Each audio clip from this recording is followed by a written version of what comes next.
Bienvenue dans le modèle de valorisation du parcours client. Alors cette vidéo va vous présenter un système sur un schéma pour décortiquer chaque étape de la relation client. Chez Mission Croissance, nous sommes très attachés à cela. Pourquoi? Parce que il existe deux modèles de commerciaux en fait, deux modèles de système commercial. Le premier, c'est un système transformationnel, c'est-à-dire que vous faites l'acquisition en masse et en volume de leads. Ce système est très connu, c'est-à-dire que vous le retrouvez souvent dans la vente de panneaux solaires. Vous achetez des leads de manière conséquente à une plateforme téléphonique pour tenter en fait de vendre une prestation par derrière. Et bien évidemment, il est rare que vous ayez une suite par rapport à cette prestation. Nous préférons un système de valorisation relationnelle. Pourquoi? Parce que ça va consister ni plus loin sur une plus petite acquisition de clients, mais entre contrepartie, vous allez pouvoir avoir une durée de vie du client plus longue, axée notamment sur la fréquence d'achat, sur l'augmentation du panier moyen, et sur la durée de vie, donc ce qui fait que vous allez pouvoir avoir une meilleure rentabilité. Et ce système, en fait, pourquoi nous l'adoptons dans le marketing numérique, c'est parce que tout simplement, aujourd'hui, on est inondé d'offres. Et comment se fait la distinction entre les uns et les autres? Eh bien, simplement en créant quelque chose de distinct. Comment se distinguer sur son offre, sa valorisation et sur sa marque. C'est ça qui est important. Ce n'est pas forcément uniquement le produit de manière caractéristique qui est important. Ça va être ce que vous allez apporter comme, comme satisfaction. Donc on va commencer et c'est parti. Donc il y a une première étape qui est peut-être la plus confortable, mais aussi la plus décisive. C'est cette question, c'est personne ne vous connaît. Alors si personne ne vous connaît, on ne connaît pas vos offres, on ne vous connaît pas vous, on ne connaît pas aussi de votre côté le marché, puisque vous n'avez pas de données, de data, vous n'avez pas d'historique de vente. Alors cette situation peut être vraie pour quelqu'un qui débute, mais ça peut être aussi vrai pour une entreprise qui se lance dans un nouveau marché et qui peut être très connue dans son secteur, dans un secteur géographique, ou même dans une typologie de client. Donc tout le monde est concerné par ce type de schéma. Et en même temps, il y a aussi une situation qui peut être un peu confortable, c'est le fait que vous avez le droit même à l'erreur dans cette partie. Vous avez le droit de faire des premiers tests et pendant cette période de voir si ce que vous faites va être intéressé ou pas. Si vous faites une erreur, personne ne le saura. Ce qu'il faut comprendre, c'est que c'est une situation qui doit se poser une véritable question en fait. La question, c'est de savoir pourquoi vous voulez aider votre client. Pourquoi? Parce que vous ne pouvez pas créer le moindre message à partir de cette première question. C'est le fameux why qui est important. Et à partir de là, on va pouvoir, ni plus ni moins, engager une première action. Et cette première action, ça va être la révélation. Alors la révélation, c'est la prise de conscience, ni plus ni moins, de votre prospect, qui n'a peut-être pas conscience en soi du problème. Il ne sait peut-être pas que la difficulté qu'il rencontre, ça va être, c'est quelque chose qui est dans votre corde. C'est ça la première étape de la révélation. Par exemple, on peut se dire que quelqu'un voudrait une maison avec plus de chambres pour mieux organiser, mieux ranger sa maison. Mais peut-être qu'on peut très bien acheter une solution de rangement, mieux organiser ses pièces, ou faire appel à un architecte, et vous allez résoudre votre problème sans forcément changer de maison. Voilà, c'est ça en fait la révélation en fait. C'est de la prise de conscience que la solution qu'on pense avoir, peut-être qu'elle est peut-être beaucoup plus facile d'accès qu'on ne le pensait, parce qu'on n'avait pas forcément pensé. Il faut avoir cette réflexion avant d'entamer quoi que ce soit, avant d'entamer une quelconque stratégie. Donc ensuite, ce qui va être intéressant, ça va être de pouvoir faire connaître sa marque. Comment ça? Tout simplement, on le voit aussi dans le marketing de sport, le sponsoring.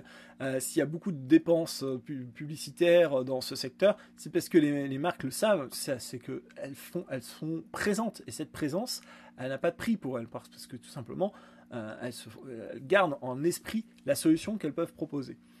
Ensuite, la deuxième étape, ça va être de pouvoir proposer un échange. un échange. En fait, il faut se dire que le système de valorisation client, c'est quoi? C'est ni plus ni moins que la même chose que lorsque vous rencontrez un ami que vous n'avez jamais connu auparavant. Vous n'allez pas vous marier du jour au lendemain avec la personne que vous voyez à peine. C'est quelque chose que peu de gens feraient. Vous n'allez pas non plus acheter à des inconnus. En général, on n'est pas tellement confiant par rapport à ça. Quand on est dans une situation, on est obligé d'acheter dans un endroit qu'on ne connaît pas, qu'on n'a jamais vu. Ou souvent, quand on est dans du tourisme, on a des risques, c'est de ne pas acheter le bon produit. Donc, la caution, ça va être de pouvoir engager par quelque chose de gratuit et peut-être un premier échange entre les personnes. Vous avez fait une révélation, généralement c'est une campagne de notoriété qui va pouvoir vous faire paraître auprès de votre cible.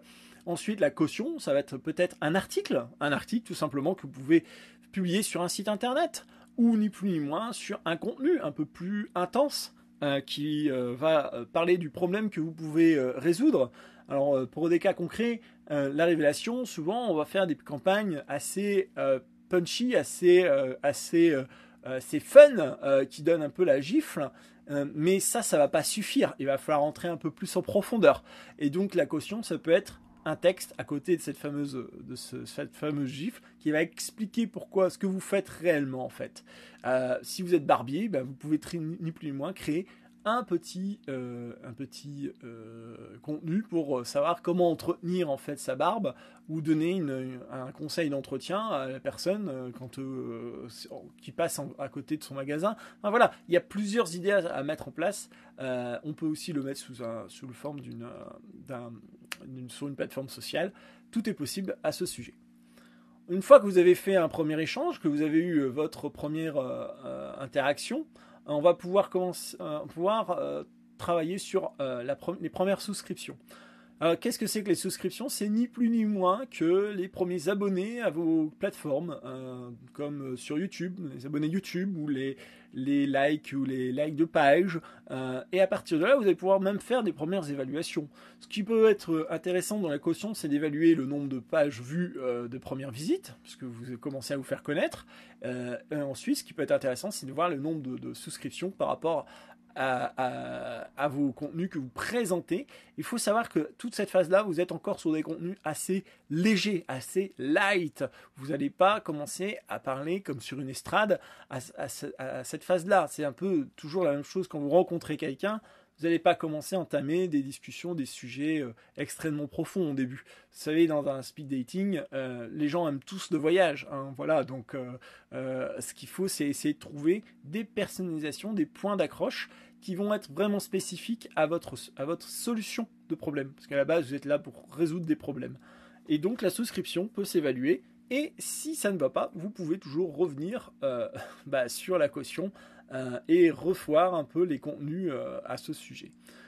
Eh bien, tout ça, malgré tout, on n'a toujours rien vendu. On a encore reçu aucun euro de vente par rapport à cette situation. Donc, ce qu'il va falloir faire, c'est de créer une première approche avec une caution.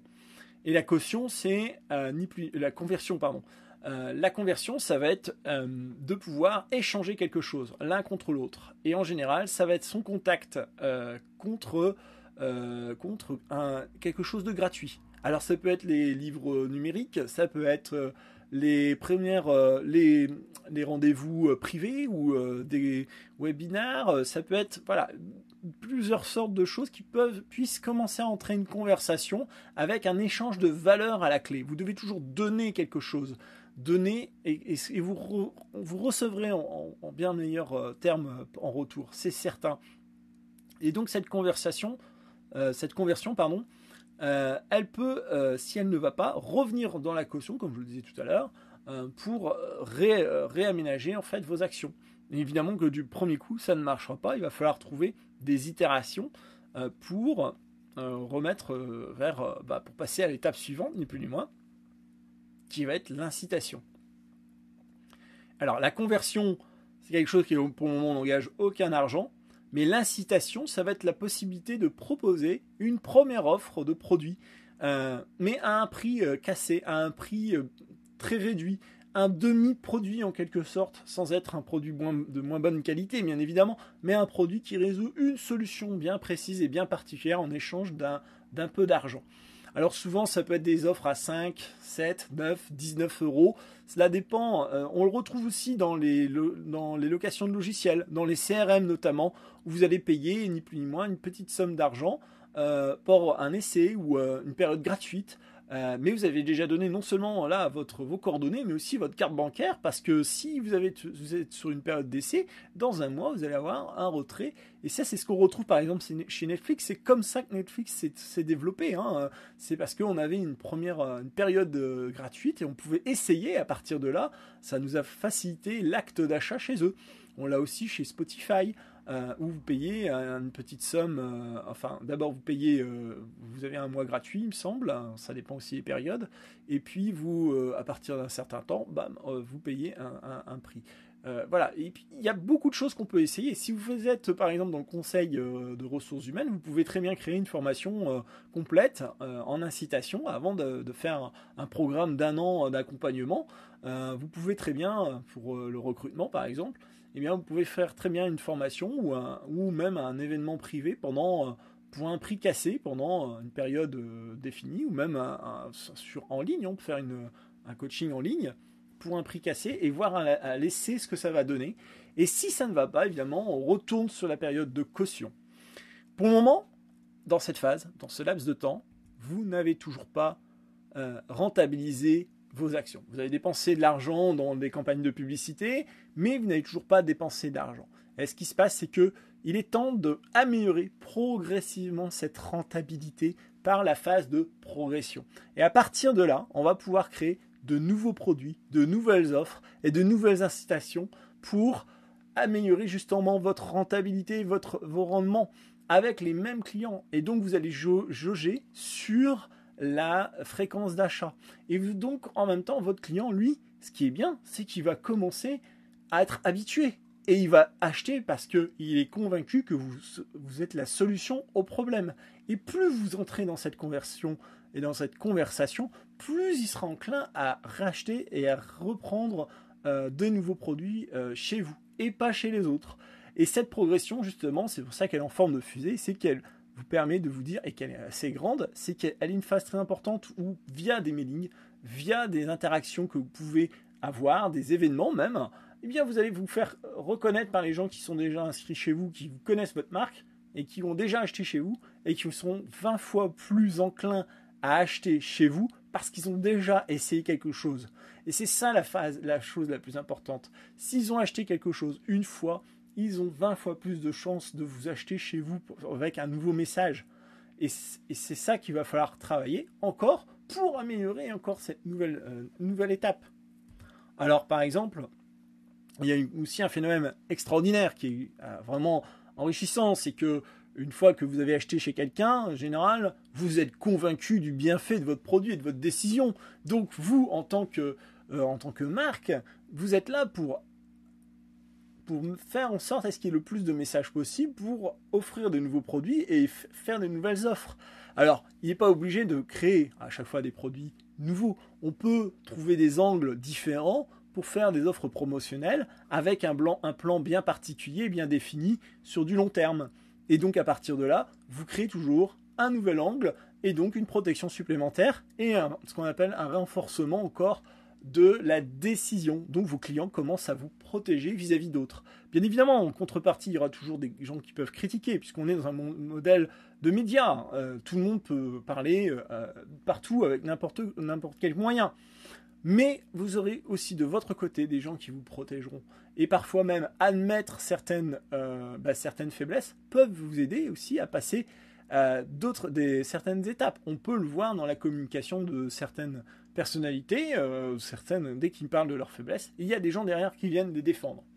Et encore mieux encore, plus fort, c'est l'étape suivante qui va encore être plus renforcée. Vos clients vont devenir vos promoteurs. C'est-à-dire que de la phase de révélation où vous avez dépensé ni plus ni moins du budget sans forcément attendre un retour immédiat, vous êtes arrivé où ce sont vos propres clients qui deviennent les promoteurs, les vendeurs de votre marque. À tel point ils sont forts. On le retrouve d'ailleurs chez Apple.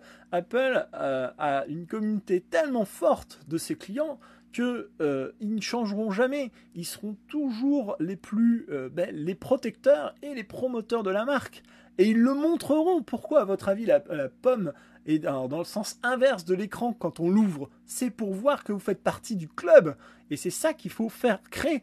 Alors bien évidemment, tout le monde n'est pas Apple, mais on peut créer cette incitation, hein, justement pour chaque produit. Ça peut très bien se refaire sur du coaching, ça peut se faire très bien sur du produit marchand, et surtout sur des produits de base, essayer de créer un message ou une aide ou une assistance.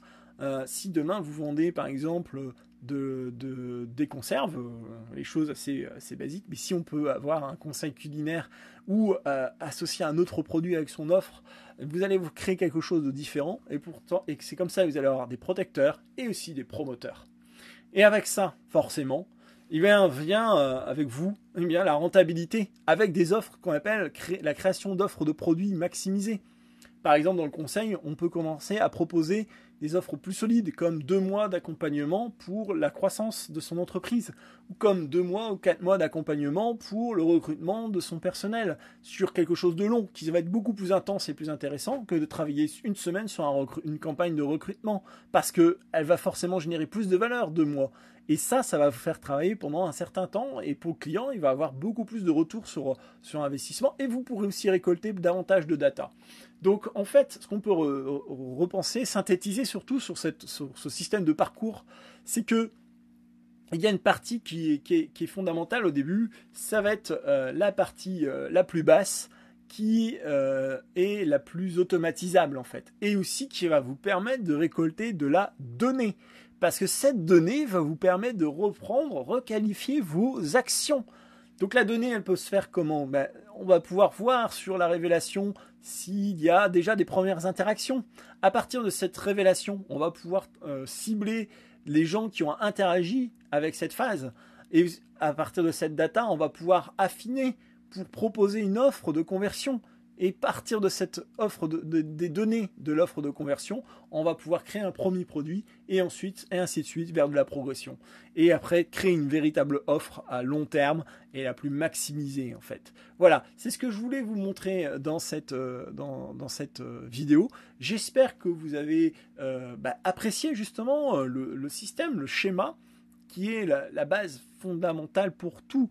Que ce soit, je le répéterai, c'est aussi bien pour vos contenus, vos plans d'action, votre organisation, votre budget et aussi vos campagnes que vous allez déceler et détecter pour ni plus ni moins acquérir des bons clients au bon moment, au bon endroit. Merci, n'hésitez pas à poser des questions, nous sommes toujours à l'écoute et nous serons heureux de pouvoir vous répondre.